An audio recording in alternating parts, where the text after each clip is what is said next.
প্রিয় দর্শক, আপনারা দেখছেন ATN news. World thalassemia day 2026 উপলক্ষে বিকন ফার্মাসিউটিক্যালসের সৌজন্যে স্বাস্থ্য বিষয়ক বিশেষ আলোচনা অনুষ্ঠানে আপনাদের সবাইকে আমন্ত্রণ জানাচ্ছি। আমি ডক্টর ফাইজা রাহলা। দর্শক, আজ 8 মে বিশ্ব থ্যালাসেমিয়া দিবস। এই বিষয়টি মাথায় রেখে আমরা আজ যে বিষয় নিয়ে আলোচনা করব সেটি হচ্ছে থ্যালাসেমিয়ার প্রতিরোধ ও প্রতিকার।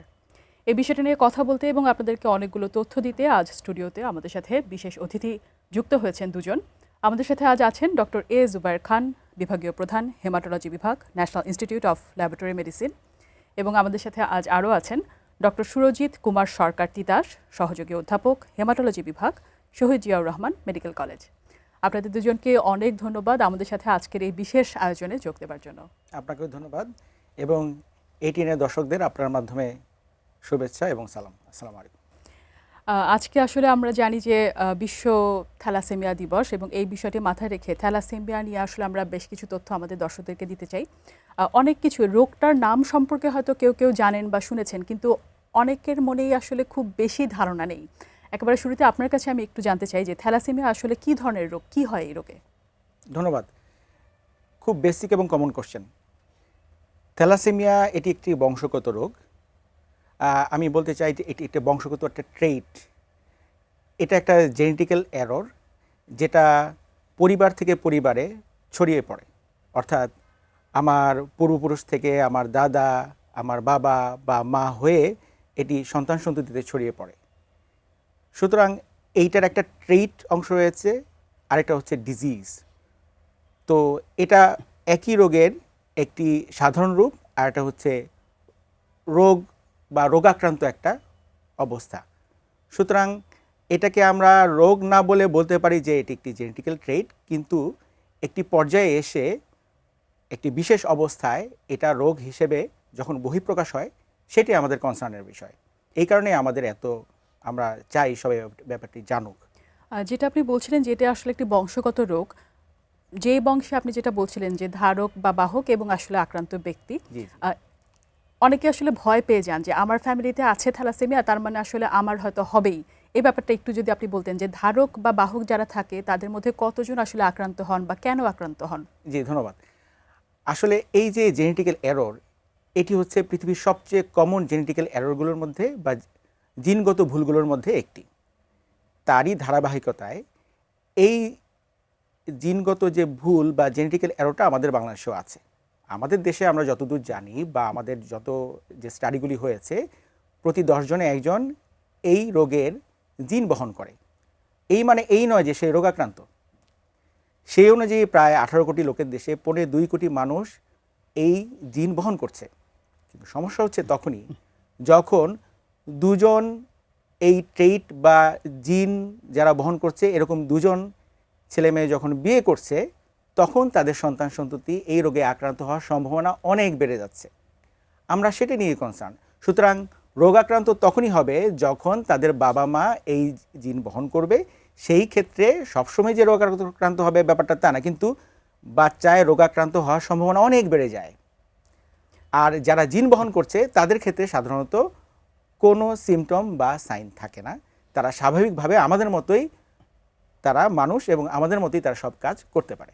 কোনো লক্ষণও দেখা যায় না। এবার একটু আপনার কাছে আসতে চাই, যেটা আমরা শুনছি যে ধারক বা বাহক তাদের আসলে কোনো লক্ষণ থাকে না, যখন আক্রান্ত হয়ে যাচ্ছে মানে যার বাবা মা দুজন ধারক বাহক, তার ক্ষেত্রে সম্ভাবনা বাড়ে।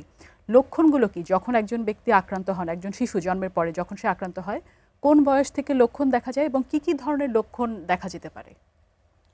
ধন্যবাদ ডাক্তার ফাইজা। থ্যালাসেমিয়া একটি বংশগত রোগ, যেটি আমাদের পূর্ব বললেন। থ্যালাসেমিয়া সাধারণত বাবা মা থেকে আসে এবং এটা জন্মের পর থেকে এই রোগটা যে পৃথিবীতে আসে সে সব বহন করে নিয়ে আসে। সাধারণত যেটা হয়, থ্যালাসেমিয়া রোগে রক্তটা তৈরি হয় ঠিকই, কিন্তু এটা দ্রুত ভেঙে যায় এবং এই দ্রুত ভেঙে যাওয়ার জন্য থ্যালাসেমিয়া রোগীদের রক্ত স্বল্পতা দেখা দেয়। সাধারণত আমরা বলে থাকি যে 6 মাস বয়সে যারা আক্রান্ত হবে, ডিজিজ হবে। অর্থাৎ এখানে একটা বিষয় ক্লিয়ার করা প্রয়োজন যে থ্যালাসেমিয়াতে আমরা বলে থাকি যে একটা জেনেটিক ডিজিজ, এবং এখানে যদি কারো 2টা জিন আক্রান্ত হয় তাহলে সে রোগী হবে, যদি একটা জিন আক্রান্ত হয় তাহলে সে বাহক হবে। কাজে বাহকদের ক্ষেত্রে আমরা এটা বুঝতে পারবো না তার রোগ আছে কিনা, যদি পরীক্ষা করা হয় তখনই বোঝা যাবে। কিন্তু যারা রোগী তাদের ক্ষেত্রে এটা বোঝা যাবে। এবং সাধারণত যারা মেজর রোগে আক্রান্ত হয়, থ্যালাসেমিয়ার একটা অংশ মেজর বলি আমরা, থ্যালাসেমিয়া মেজর, যাদের বছরে কমপক্ষে 7 ব্যাগ রক্ত লাগে সারা বছরে, এই রোগে যদি কেউ আক্রান্ত হয়ে থাকে তাহলে জন্মের 6 মাসের মধ্যেই তার রক্ত স্বল্পতা দেখা দেবে এবং ধীরে ধীরে তার সে দেখতে পেল হয়ে যাবে, অর্থাৎ তাকে দেখতে অ্যানিমিক লাগবে এবং তার পেটে একটা প্লিহা বলে একটা অর্গান আছে, সেটা বড় হয়ে যাবে এবং স্বাভাবিকভাবেই তার গ্রোথ স্লো হয়ে যাবে। এবং এই রক্ত স্বল্পতা যদি 6 মাসের মধ্যে কারো দেখা দেয় তখনই আমরা সাধারণত পরীক্ষা করে থাকি। যদি জানা থাকে যে ফ্যামিলিতে কেউ বাহক আছে অথবা ডিজিজ আছে, তাহলে পরীক্ষাগুলো করলে আমরা বুঝতে পারি যে থ্যালাসেমিয়া তার আছে কি নাই। তবে 6 মাসের আগে সাধারণত বোঝা যায় না, 6 মাসের পরে বোঝা যায়। কিন্তু এটা যে 6 মাসেই বোঝা যাবে এমন কোনো কথা নেই। সাধারণত মেজর রোগে যারা আক্রান্ত তাদের 6 মাসে বোঝা যায়, কিন্তু যারা মাইনর তাদের তো বোঝা যাবেই না পরীক্ষা না করলে। অন্য কোনো কারণে পরীক্ষা করলে হয়তো তাদের ধরা পড়বে। আরেকটা গ্রুপ আছে ইন বিটুইন, অর্থাৎ মেজরও না মাইনরও না, তাদেরকে বলি আমরা ইন্টারমিডিয়া। এই গ্রুপটা কখনো কখনো বিশেষ ক্ষেত্রে তাদের রক্ত স্বল্পতা দেখা দেয় এবং তখন পরীক্ষা করে তাদেরকে আমরা ধরতে পারি। কাজেই থ্যালাসেমিয়ার রোগটা যেমন একটা ওয়াইড স্পেকট্রাম ভেরিয়েশন আছে, একই রকমভাবে এর প্রেজেন্টেশনের ভেরিয়েশনটা ওয়াইড স্পেকট্রাম। এবং মেজরগুলো আর্লি ধরা পড়লেও অন্যগুলো কিন্তু অনেক সময় লাগে ধরা পড়তে। আমাদের সাধারণ দর্শকদের জন্য একটু যেটা যদি একটু বলতেন যে মেজরের ক্ষেত্রে যেটা আপনি বলছেন যে 6 মাস বয়স থেকে রক্ত স্বল্পতা দেখা যায়, রক্ত স্বল্পতা ওনারা বুঝবেন কি করে, কিভাবে এই বাচ্চাটার প্রেজেন্টেশন কি হবে বা সে কি সমস্যায় ভুগবে? খুব ভালো একটা প্রশ্ন। আসলে সাধারণ মানুষের পক্ষে বোঝা একটু কঠিন, কারণ প্রত্যেকেই তার বাচ্চাটাকে প্রত্যেক দিন দেখছেন এবং তার মধ্যে যে ক্রমাগত ধীরে ধীরে যে চেঞ্জগুলো হচ্ছে সেটা তার পক্ষে বোঝাটা অনেক কঠিন কাজ। তারপরেও কিছু জিনিস বোঝা যায়। একটা মানুষের সাধারণ রং, শরীরের রং চেঞ্জ হয়ে যাচ্ছে, একটা পেল লুকিং, তাকে দেখতে মনে হচ্ছে যে তার চোখের ইয়েগুলো সাদা হয়ে যাচ্ছে, বাচ্চা স্বাভাবিক খাওয়া দাওয়া করছে না, বাচ্চার গ্রোথটা ঠিকমতো হচ্ছে না এবং অনেক সময় পেটের মধ্যে পেটটা বড় হয়ে যাচ্ছে, এগুলো দেখেই সে বুঝতে পারবে। এবং এই জন্য কঠিন হয়ে যায় যে সাধারণত থ্যালাসেমিয়া হলে বাচ্চাদের গায়ের রঙটা একটু সাদা হয়ে যায় রক্ত স্বল্পতার জন্য। তো সাদা রঙটা আমাদের সমাজে খুব আকর্ষণীয়, সে কারণে অনেক সময় তারা এটাকে এত সিরিয়াসলি নিতে চান না, সেজন্য একটু বিলম্ব হয়। তবে বোঝা যায় আসলে থ্যালাসেমিয়া এত প্রমিনেন্ট একটা ডিজিজ, এটা রোগ লক্ষণগুলো লুকায়িত থাকে না, এটা প্রকাশ পায় এবং একটু সচেতন হলে, একটু খেয়াল রাখলেই এটা বোঝা সম্ভব। বাচ্চারা খেলাধুলা কমাই দেবে, খাওয়া দাওয়া কম করবে, তার স্বাভাবিক অ্যাক্টিভিটিগুলো কমে যায়, গ্রোথটা কম হয় এবং দেখতে বললাম যেটা যে পেল লুকিং হবে, অর্থাৎ বোঝা যাবে যে তার শরীরটা ফ্যাকাশে হয়ে যাচ্ছে। বিশেষ করে আসলে আপনি যেটা বললেন যে বাচ্চা যখন খাবার কম খায় তখন আসলে হয়তো প্যারেন্টসরা একটু উদ্বিগ্ন হন এবং অনেক বাবা মাই আসলে সারাক্ষণই বলতে থাকেন আমার বাচ্চা কিছু খায় না। তো এই বিষয়টি আসলে হয়তো তাদেরকে কনসার্ন করবে। যখন একজন বাচ্চা এই ধরনের কোনো সমস্যা নিয়ে তার বাবা মা যখন ডাক্তারের কাছে নিয়ে আসে, কিভাবে আসলে ডায়াগনোসিসটা কনফার্ম করা যায় যে হ্যাঁ তার যে থ্যালাসেমিয়া আছে সেটা মেজর বা আরও কতগুলো ক্যাটাগরি আমরা শুনলাম, কিভাবে আপনারা আসলে কনফার্ম করবেন? ধন্যবাদ। খুব সহজেই আমরা এগুলি কনফার্ম করতে পারি। এটা কনফার্ম করার জন্য আসলে খুব বেশি পরীক্ষার প্রয়োজন হয় না। প্রথমে বাচ্চাটার অবস্থা দেখেই আমরা সাধারণত আমরা হেমাটোলজিস্ট যারা আছি তারা তার 1 ফোঁটা ব্লাড দিয়ে আমরা একটা পেরিফেরাল ব্লাড ফিল্ম যেটাকে বলে একটা সিবিসি করি। একটা পেরিফেরাল ব্লাড ফিল্ম খুব কমন টেস্ট, আমাদের সব প্রেসক্রিপশনেই সাধারণত একটা সিবিসি থাকেই। সিবিসি আমরা ওই রিপোর্টটা দেখেই আমরা ধারণা করি যে এটা হতে পারে এবং একটা পেরিফেরাল ব্লাড ফিল্ম এটা দেখে আমরা মোটামুটি একটা ধারণা পেয়ে যাই যে সে থ্যালাসেমিয়া মেজর যেটাকে বলে এটাতে আক্রান্ত হতে পারে এবং এটা কনফার্ম করি আমরা হিমোগ্লোবিন ইলেকট্রোফোরেসিস এই পরীক্ষার মাধ্যমে, যে পরীক্ষাটি খুবই কমন আমাদের দেশে, বাংলাদেশে প্রায় সব জায়গায় এটা করা সম্ভব এবং এটা করি আমরা কনফার্ম হয়ে যায় যে বাচ্চাটি থ্যালাসেমিয়া মেজরে আক্রান্ত। যখন আসলে কোনো এই যে রোগটা কনফার্ম হচ্ছে এই সময় আসলে তাকে চিকিৎসার জন্য কী ধরনের পরামর্শ দেওয়া হয় এবং সবার ক্ষেত্রে আসলে একটা প্রশ্ন থাকে যে আমার বাচ্চা কবে সুস্থ হয়ে যাবে, এই চিকিৎসার ব্যাপারটা নিয়ে যদি একটু বলতেন যে চিকিৎসা দিয়ে কি সম্পূর্ণ সুস্থ হয়ে যাওয়া থ্যালাসেমিয়াতে সম্ভব কিনা, কী ধরনের চিকিৎসা আসলে দেওয়া হয় বা পরামর্শ কী দেওয়া হয়? জি ধন্যবাদ, অনেক বড় কোশ্চেন, কিন্তু খুব সহজে যদি আমরা এটাকে বলি যে থ্যালাসেমিয়া থেকে সম্পূর্ণ রোগাক্রান্ত হওয়া সম্ভব, রোগ লাঘব করা সম্ভব, ভালো হওয়া সম্ভব। কিন্তু প্রথম থেকে যদি আমরা ধরি যে এরকম একটা বাচ্চা যখন আসে, তখন সেই ক্ষেত্রেই আমরা প্রথমে জাজ করি যে এই বাচ্চাটা কি থ্যালাসেমিয়া মেজর অর ইন্টারমিডিয়েট, অর্থাৎ এই বাচ্চার ন্যূনতম জীবন ধারণ করার জন্য যে রক্ত লাগবে সেটা কতদিন পরে পরে তাকে দিতে হয়।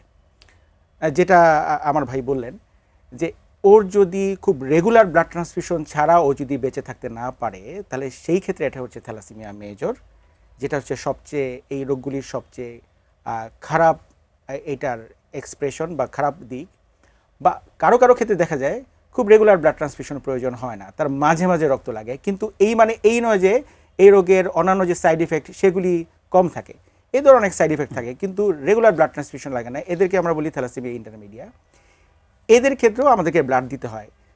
এখন শিশু যখন মোটামুটি 2 বছর বা 3 বছর না হওয়া পর্যন্ত আসলে রক্ত ছাড়া এবং এক্ষেত্রে তার রক্ত উৎপাদন করার জন্য কিছু ভিটামিন ছাড়া আমরা খুব বেশি ওষুধ দিতে পারি না। কিন্তু মোটামুটি 2 বছরের পরে আমাদের দেশে আমরা যেটা করি সেটা হচ্ছে ব্লাড ট্রান্সফিউশনের পাশাপাশি তাকে কিছু খাবার ওষুধ দিই, যেই ওষুধ দেওয়ার ফলে তার হয়তো রক্ত নেওয়ার প্রবণতাটা একটু কমে। পাশাপাশি আপনি জানেন যে থ্যালাসেমিয়া এমন একটা রোগ যে রোগে দেহে লোহার পরিমাণ বা আয়রনের পরিমাণ বেড়ে যায়। শরীর থেকে আয়রন কমানোর জন্য আমরা তাকে কিছু ওষুধ দেই এবং এদের ক্ষেত্রে খাবারের কিছু আমরা রেস্ট্রিকশন দেই, কিন্তু তা একদমই না বলার মধ্যে খুব অল্প, যেটা আসলে বাচ্চাদের ক্ষেত্রে আমরা খুব একটা দেই না, বড়দের ক্ষেত্রে দেই। কিন্তু এই যে আমরা যে ম্যানেজমেন্ট বললাম এটা হচ্ছে সাপোর্টিং ম্যানেজমেন্ট। এইটা যদি আমরা তার কোনো কিউরেটিভ পটেনশিয়াল মানে অর্থাৎ তাকে পুরোপুরি ভালো করার চিকিৎসায় না যাই, তাহলে এই ট্রিটমেন্টটিতে সারা জীবন মৃত্যুর আগ পর্যন্ত এভাবেই যেতে হবে। এটা ভালো হওয়ার অন্য কোনো সুযোগ নাই। এখন আপনি বলতে পারেন পুরোপুরি ভালো হওয়ার সুযোগ কি? এখনও পর্যন্ত থ্যালাসেমিয়া রোগের সম্পূর্ণ ভালো হওয়ার সুযোগ হচ্ছে বোন ম্যারো ট্রান্সপ্লান্টেশন, অর্থাৎ অস্থিমজ্জা প্রতিস্থাপন, এবং it is very costly, but আশার বিষয় হচ্ছে বাংলাদেশে সম্ভব। এখন এটার কস্টটা এত বেশি যে আমাদের বেশিরভাগ মানুষের পক্ষে আসলে এটা বেয়ার করা সম্ভব নয়, এবং আমাদের দেশে থ্যালাসেমিয়া হচ্ছে একদম গ্রাসরুট লেভেলের ডিজিজ, এবং আমরা দেখেছি বেশিরভাগই দেখেছি আপনার গরিব মানুষের এই রোগ হচ্ছে, কারণ তারা মোস্টলি অসচেতন। সুতরাং এইটা আসলে পুরোপুরি কিউরেটিভ ট্রিটমেন্টে যাওয়া আমাদের বেশিরভাগ মানুষের পক্ষেই অসম্ভব। পাশাপাশি আমি আরেকটু বলতে চাই যে এখন বর্তমানে জিন থেরাপি বলে একটা থেরাপি অলরেডি সারা পৃথিবীতে শুরু হয়েছে উন্নত বিশ্বে, যদিও খুবই আর্লি টু সে, বাট জিন থেরাপির মাধ্যমে আমরা বোন ম্যারো ট্রান্সপ্লান্টেশন ছাড়াও এখন থ্যালাসেমিয়া চিকিৎসা করতে পারছি, বাট ইট ইজ আরও অনেক বেশি এক্সপেন্সিভ, টু এক্সপেন্সিভ। এবার একটু আপনার কাছে আসতে চাই এবং জানতে চাই, আমরা যেহেতু শুনছি যে থ্যালাসেমিয়া কিন্তু একেবারে কিওর করে ফেলা খুব বেশি সম্ভব না, অনেক কস্টলি, যেটা আপনি আমাদেরকে বলেছেন। সাবধান হওয়ার জন্য আমাদের দেশের সাধারণ মানুষরা কি করতে পারেন যাতে তার পরবর্তী বংশধর আসলে থ্যালাসেমিয়ার আক্রান্ত না হন, এ ব্যাপারে যদি আমাদের দর্শকদেরকে জানাতেন। প্রশ্নটা খুবই জটিল, কারণ আমাদের দেশের আমাদের ধারণা 10 থেকে 15% মানুষ থ্যালাসেমিয়ার বাহক। থ্যালাসেমিয়ার রোগী যারা, তাদেরকে আমরা সহজেই আইডেন্টিফাই করতে পারি, কিন্তু থ্যালাসেমিয়ার যারা বাহক তাদের আইডেন্টিফিকেশান কিন্তু কারো কারো লাইফ টাইমেও হয় না। তো দুজন বাহক যদি একসঙ্গে বিবাহ বন্ধনে আবদ্ধ হন, তাহলে তাদের সন্তানদের থ্যালাসেমিয়া রোগ হওয়ার সম্ভাবনা থাকবে। যদি রোগ নাও হয়, বাহক হওয়ার একটা বিরাট সম্ভাবনা থাকে। বলা হচ্ছে যদি বাবা মা দুজনেই বাহক হন, তাহলে তাদের সন্তানদের 50% বাহক হবে, 25% ডিজিজ হবে, 25% রোগ ফ্রি থাকবে, ডিজিজ ফ্রি থাকবে। কাজেই থ্যালাসেমিয়ার এই যে বিশাল জনগোষ্ঠীর মধ্যে থ্যালাসেমিয়ার প্রাদুর্ভাব, সেটাকে মোকাবেলা করা সত্যিই অনেক কঠিন কাজ। এই জন্য সামাজিক সচেতনতা সবচেয়ে বেশি প্রয়োজন। কারণ আমরা সহজেই চাইলেই বলতে পারবো না যে যারা রোগে বহন করছেন তারা বিবাহ বন্ধনে আবদ্ধ হবেন না। এটা অনেক বড় সামাজিক ইস্যু, এটা খুবই জটিল একটা ব্যাপার এটা ম্যানেজ করা, কিন্তু এটা আমাদের ম্যানেজ করতে হবে। না হলে আমরা বলছি যে আগামী দিনের একটা সোশ্যাল ইমার্জেন্সি হিসাবে এটা আবির্ভূত হবে। কারণ যে ফ্যামিলিতে একটি থ্যালাসেমিয়া মেজর বাচ্চা থাকে বা রোগী থাকে, সেই ফ্যামিলি কিন্তু তাদের সারা জীবনের জন্য অনেকগুলো জায়গা রেস্ট্রিক্টেড হয়ে যায়। তো সেজন্য এটা প্রিভেন্ট করা আমাদের খুবই প্রয়োজন। এটা পোটেনশিয়ালি নন কিউরেবল ডিজিজ। এখন পর্যন্ত আমাদের বাস্তবতায়, যদিও বোন ম্যারো ট্রান্সপ্লান্টেশন এটা কিওর করা সম্ভব, কিন্তু বাস্তব প্রেক্ষিত বিবেচনা করলে আমাদের দেশে এখনও পর্যন্ত এটা পোটেনশিয়ালি নন কিউরেবল হিসেবে আমরা চিন্তা করতে পারি। তবে হতাশার কিছু না, কিন্তু এখানে অন্যান্য চিকিৎসা আছে এবং বলা হচ্ছে যে থ্যালাসেমিয়া পেশেন্ট কিন্তু সাধারণ মানুষের মতোই জীবনযাপন করতে পারবে। তবুও এটা প্রতিরোধ করা প্রয়োজন। প্রতিরোধের জন্য প্রথমেই যেটা প্রয়োজন সেটা হচ্ছে প্রত্যেকটা মানুষের তার থ্যালাসেমিয়া রোগ বহন করছেন কিনা এটা তার জানা, এবং এটা কিন্তু অত্যন্ত সহজ একটা প্রক্রিয়া। আমাদের যারা আমাদের যে বিশাল সংখ্যক ফিজিশিয়ান দেশে আছেন, তারা যে কোনো রোগী যখন তাদের কাছে যান, তারা সেই রোগীর একটা সিবিসি কমপ্লিট ব্লাড কাউন্ট পরীক্ষা করলে যদি সেই সিবিসিতে এমসিভিটা কম থাকে, তাহলে তারা সাসপেক্ট করে এর পরীক্ষাগুলো করতে পারেন। কারণ মাস স্ক্রিনিং যদিও আমাদের দেশে প্র্যাকটিক্যালি এখন পর্যন্ত শুরু হয়নি, এটা শুরু হওয়া প্রয়োজন। যদি কেউ জানতে পারে যে তিনি এটা বহন করছেন, তাহলে তিনি যখন বিবাহ বন্ধনে আবদ্ধ হবেন, তাহলে তার পার্টনারের যেন এটা না থাকে সে বিষয়ে তার খোঁজখবর নিতে হবে। যদি কোনো কারণে তার পক্ষে এটা সম্ভব না হয়, কারণ আমাদের বাস্তবতায়, সামাজিক বাস্তবতায় এখনও পর্যন্ত কেউ যদি জানে যে তার এই ডিজিজটা আছে, আরেকজন তার সঙ্গে সম্পর্কে রাজি হবে না, এটা বাস্তবতা। কিন্তু এই রূঢ় বাস্তবতা আমাদেরকে ফেস করতে হবে। তো যদি কোনো কারণে তাদের আগে জানা সম্ভব নাও হয়, বিয়ের পরে যখন বাচ্চা নেওয়ার প্ল্যান করবে, তখন তাদের অবশ্যই দুজনেরই পরীক্ষা করতে হবে। হিমোগ্লোবিন ইলেকট্রোফোরেসিস পরীক্ষা খুব সিম্পল একটা পরীক্ষা, সব জায়গায় হয় এটা। এই পরীক্ষা করে তাদেরকে দেখতে হবে যে তারা বহন করছেন কি না। যদি বহন করলে কি তারা সন্তান নিতে পারবেন না? তাহলেও কিন্তু পারবেন। কিন্তু সন্তান নেওয়ার আগে তাদেরকে পরীক্ষা করে দেখতে হবে যে তাদের অনাগত সন্তান এটা রোগ বহন করছেন কি না। এটা পরীক্ষার মাধ্যমে করা সম্ভব, এবং একমাত্র উপায় রোগ প্রতিরোধ করার সেটা হচ্ছে পরীক্ষা করে রোগ শনাক্ত করা এবং সেই অনুযায়ী ব্যবস্থা গ্রহণ করা। এছাড়া একবার রোগ হয়ে গেলে সেটাকে কিন্তু আর মানে টোটালি এটা কিওর করা খুব ডিফিকাল্ট। যেটা আপনি বলছিলেন যে অনাগত শিশু তার আসলে এই রোগ আছে কিনা বা সে আক্রান্ত হতে যাচ্ছে কিনা সেটা বোঝারও উপায় আছে। সেই মুহূর্তে কি আসলে কোনো ধরনের চিকিৎসা আছে তাকে রক্ষা করার জন্য? না, এটা এক ধরনের ব্যাপার হচ্ছে যে আমরা যদি জানতে পারি, যেমন আমরা বলি যে একটা শিশু মায়ের গর্ভে যখন আসে 12 সপ্তাহ থেকে 16 সপ্তাহ এই সব সময়ের মধ্যে আমরা তার পরীক্ষা করে জানতে পারি যে সেই শিশুটি, সেই গর্ভের শিশুটি তার থ্যালাসেমিয়া রোগ বহন করছেন কিনা। যদি সে মেজর রোগ বহন করে, তাহলে আমাদের পরামর্শ হচ্ছে ফ্যামিলির সঙ্গে কাউন্সিলিং করে যে তারা এরকম একটা বাচ্চা রাখতে চায় কি চায় না। আলটিমেটলি সলিউশন হচ্ছে অ্যাবর্শন করানো। সেই জন্যই এই টাইম পিরিয়ডটা এরকমভাবে নির্ধারণ করা যাতে ওই জায়গায় একটা সমাধান করা যায়। আসলে গর্ভের শিশুর থ্যালাসেমিয়া প্রতিরোধের কোনো উপায় নাই। আমাদের দেশের প্রেক্ষাপটে আমরা যদি চিন্তা করি, আসলে এই বার্ডেনটা বা এই যে সারা জীবন ধরে রক্ত নিয়ে যেতে হচ্ছে, এই ব্যাপারটা আসলে একটা অনেক বড় বিষয় বাংলাদেশের মতো দেশের জন্য। সেক্ষেত্রে আসলে আপনার কি ধারণা বা আপনাদের অভিজ্ঞতার আলোকে যদি বলতেন যে স্বেচ্ছায় রক্তদান যে কার্যক্রম, এটা আসলে কতখানি জরুরি যারা আমরা সাধারণ মানুষ আছি আমাদের জন্য, আমরা যে রক্ত দিব এবং এই আক্রান্ত যারা আছেন তারা আসলে উপকৃত হবেন, এই ব্যাপারটা নিয়ে আসলে একটু যদি বলতেন আমাদের সাধারণ দর্শক থেকে। Thank you very much. এটা খুবই সময়োপযোগী একটি কোশ্চেন আপনার। মানে আমরা একটা মুসলমান প্রধান একটা দেশ, কিন্তু খুবই রিগ্রেটফুল, এটা খুবই আমাদের জন্য খুবই একটা খারাপ একটা ব্যাপার যে আমাদের দেশে এখনও পর্যন্ত ভলান্টারি ব্লাড ডোনেশন মাত্র 22%, যেখানে ইন্ডিয়াতে হচ্ছে প্রায় 70%-এর উপরে। মানে হচ্ছে প্রায় 80% আমাদের ব্লাড ডোনেশন ভলান্টারিলি আসে না। এবং এই যে ভলান্টারি ব্লাড ডোনেশনের কারণে আমাদের যে থ্যালাসেমিয়ার পেশেন্ট যাদের নিয়মিত রক্ত প্রয়োজন হয়, এরা যে কি নিদারুণ কষ্টের মধ্যে থাকে সেটা আসলে ভাষায় প্রকাশ করার মতো না। আমরা দেখি যে মায়েরা তাদের থ্যালাসেমিয়া আক্রান্ত বাচ্চাকে নিয়ে দাঁড়ে দাঁড়ে ঘুরছে মানুষের কাছে রক্তের জন্য। এটা আসলে নিদারুণ একটা কষ্টের ব্যাপার। তার ছোট একটা শিশু, তাকে বাঁচিয়ে রাখার জন্য মানুষের দাঁড়ে দাঁড়ে ঘুরছে রক্তের জন্য।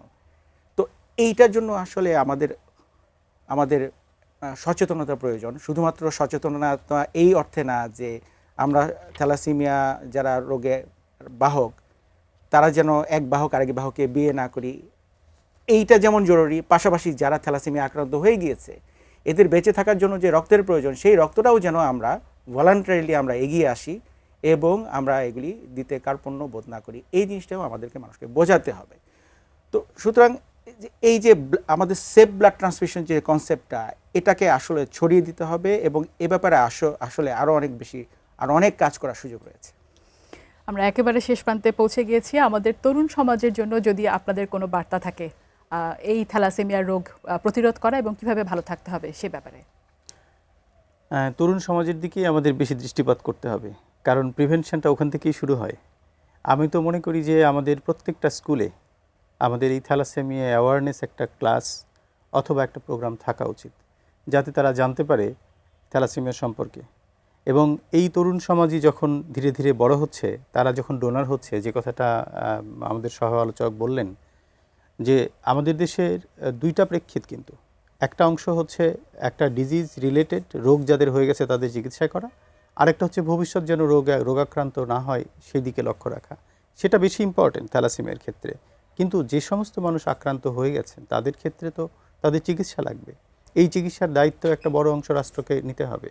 এবং এই যে চিকিৎসার জন্য যে রক্তের প্রয়োজন, সেই রক্তটা, যেটা খুব সুন্দর করে বলেছেন ডাক্তার জুবায়ের, যে এই রক্তটা কিন্তু দিতে হবে ভলেন্টারি ডোনেশনের মাধ্যমে। সেই রক্ত দেওয়ার সচেতনতাটা সমাজে সৃষ্টি করতে হবে। এবং সবচেয়ে বড় কথা যেটা প্রয়োজন, দৃষ্টিভঙ্গি।